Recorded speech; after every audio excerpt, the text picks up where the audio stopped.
आप देख रहे हैं आपका अपना channel total science solution channel. इस चैनल पर आपको कक्षा 6वीं से 10वीं तक जो अध्याय हैं उनका समाधान यहाँ पर देने का प्रयास किया गया है।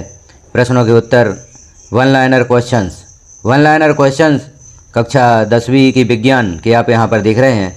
अभी तक हम देख चुके हैं अध्याय 1 से 7 तक के, जो पाठ 1 से 7 हैं कक्षा 10वीं विज्ञान के, उनके वन लाइनर क्वेश्चन यहाँ पर हम देख चुके हैं। वन लाइनर वाक्य यहाँ पर देख चुके हैं। यह जो वाक्य होते हैं आपको परीक्षा में उत्तीर्ण कराने में बड़ी ही मदद करते हैं। जो वन लाइनर प्रश्न होते हैं इनसे वस्तुनिष्ठ प्रश्न, रिक्त स्थान, सत्य असत्य, सही जोड़ियाँ, एक वाक्य में उत्तर, लघुत्तरीय प्रश्न आदि बनाए जाते हैं।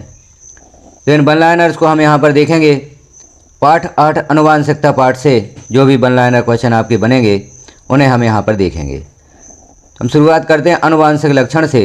आनुवांशिक लक्षण क्या होते हैं? वे लक्षण जो माता पिता से उनके संतानों तक पहुँचते हैं आनुवांशिक लक्षण कहलाते हैं। आनुवांशिकता क्या है? आनुवांशिक लक्षणों का माता पिता से संतानों तक पहुंचकर स्वयं को प्रकट करने की क्रिया आनुवांशिकता कहलाती है। आनुवांशिकी क्या है या आनुवांशिक विज्ञान क्या है? जीव विज्ञान की वह शाखा जिसके अंतर्गत आनुवांशिक लक्षणों का अध्ययन किया जाता है आनुवांशिकी कहलाता है। जीनोटाइप क्या है? लक्षणों की जीन अभिव्यक्ति जीनोटाइप कहलाती है। और फिनोटाइप लक्षणों की भौतिक अभिव्यक्ति फिनोटाइप कहलाती है। मेंडल ने 3 नियम प्रतिपादित किए। आनुवांशिकी से संबंधित मेंडल ने 3 नियम प्रतिपादित किए हैं। उन नियमों को भी हम यहाँ पर देखेंगे। जैसे पहला है प्रभाविता का नियम, दूसरा पृथक्करण का नियम और तीसरा स्वतंत्र अभिव्यूहन का नियम। संकर पूर्वज संकरण यह क्या है?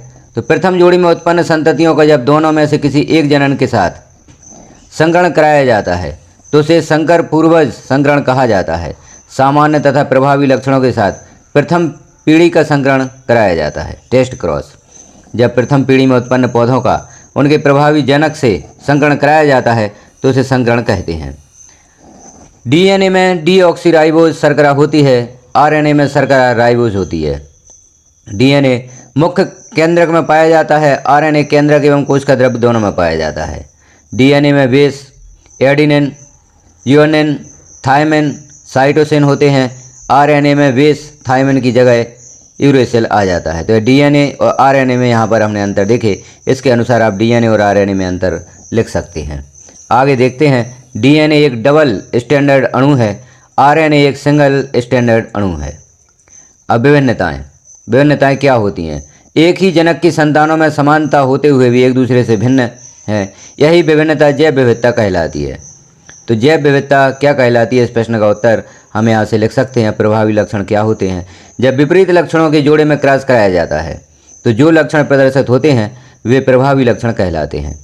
अप्रभावी लक्षण क्या हैं? जब विपरीत लक्षणों के जोड़े में क्रॉस कराया जाता है तब पहली पीढ़ी में जो लक्षण छिपा रहता है वह अप्रभावी लक्षण कहलाता है।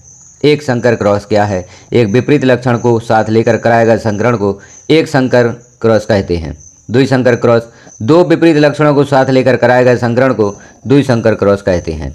आनुवांशिकता का जनक किसे कहा जाता है? तो आनुवांशिकता का जनक ग्रेगर जॉन मेंडल को कहा जाता है। नर में कौन सा गुणसूत्र लिंग निर्धारण के लिए उत्तरदायी है? तो जो गुणसूत्र लिंग निर्धारण के लिए उत्तरदायी है वह है XY। डायबिटीज रोग आनुवांशिक है। मनुष्य की कोशिका में गुणसूत्र पाए जाते हैं। मनुष्य की कोशिका में कितने गुणसूत्र पाए जाते हैं? तो 23 जोड़े गुणसूत्र पाए जाते हैं। मेंडल ने किस पौधे पर प्रयोग किए? तो मेंडल ने मटर के पौधे पर प्रयोग किए। मटर के एक शुद्ध लंबे पौधे और शुद्ध बौने पौधे में संकरण कराया गया। F2 पीढ़ी में शुद्ध लंबे पौधे और बौने पौधे का अनुपात क्या होगा? तो यह अनुपात 3:1 होगा। जो लक्षण पीढ़ी दर पीढ़ी संचरित होते हैं आनुवांशिक लक्षण कहलाते हैं। जीन एक आनुवांशिक इकाई है। आनुवांशिक पदार्थ का विनियम अर्धसूत्रीय विभाजन या क्रॉसिंग ओवर के दौरान होता है। मेंडल ने आनुवांशिकता के नियमों का प्रतिपादन किया। सभी जीवों का शरीर कोशिकाओं का बना होता है। यह जो वाक्य हैं यह आपको रिक्त स्थान भरने में मदद करेंगे। तो रिक्त स्थानों की तैयारी करने हेतु आप इन वाक्यों की तैयारी अवश्य करें।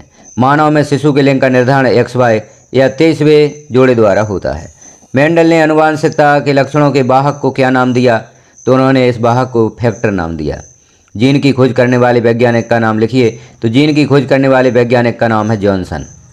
मेंडल ने मटर के पौधे के कितने लक्षणों पर अध्ययन किया? तो मेंडल ने मटर के 7 विपर्याय या विकल्पी लक्षणों का अध्ययन किया। जब एक लंबे एवं बौने पौधे के बीच संकरण कराया गया तो जो लक्षण F1 पीढ़ी में दिखाई देता है उसे प्रभावी लक्षण कहते हैं और जो नहीं दिखाई देता है उसे अप्रभावी लक्षण कहते हैं। आगे हम देखते हैं एक संकर क्रॉस में F2 पीढ़ी का जीनोटाइप एवं फिनोटाइप अनुपात 3:1 जीनोटाइप अनुपात है और 1:2:1 फिनोटाइप अनुपात है। जब दो विकल्पी जोड़ों का अध्ययन किया जाता है तो उसे द्विसंकर क्रॉस कहते हैं। द्विसंकर क्रॉस में F2 पीढ़ी का फिनोटाइप अनुपात होता है तो 9:3:3:1 होता है।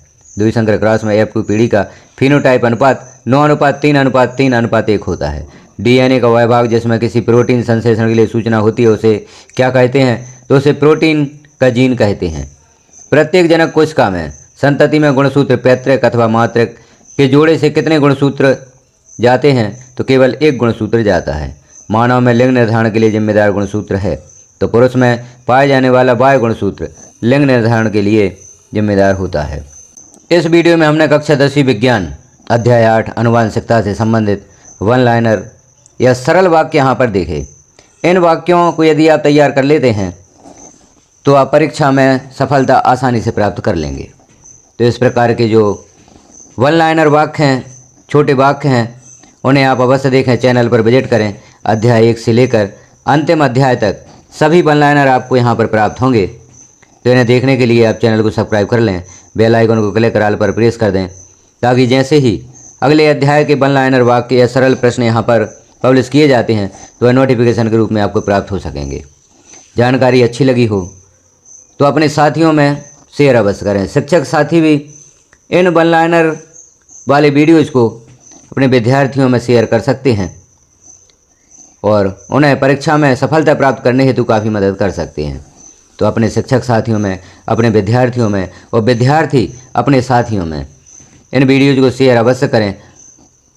वीडियो को शुरू से अंत तक भी अवश्य देखें क्योंकि सभी जो यहाँ पर वाक्य हैं, वन लाइनर हैं, वह बड़े ही महत्वपूर्ण हैं। वीडियो को लास्ट तक देखने के लिए आपका धन्यवाद।